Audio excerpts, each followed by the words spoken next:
परिषदेला जर उद्धव ठाकरे लढणार नसतील तर काँग्रेसची जागा लढवेल असं नाना पटोले काल म्हणाले. माझ्याकडे त्याविषयी माहिती आज नाही. सपकाळ दिल्लीला आहेत, हायकमांड मला चर्चा करतात. मला एवढंच माहिती आहे की हर्षवर्धन सपकाळ हे माननीय उद्धवजींना भेटले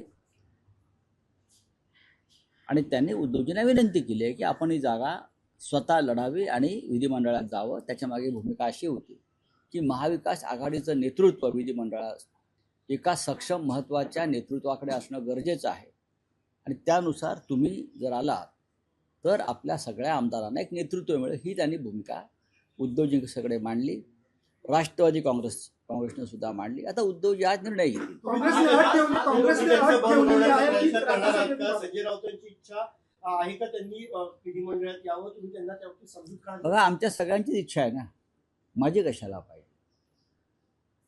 आता त्यांचं मन जे आहे ते निर्णय घेतील ते त्यांच्या मनानुसार. ते पक्षप्रमुख आहेत, एकच जागा आहे, त्याच्यामुळे त्यांना काळजीपूर्वक पावलं टाकावी लागतील.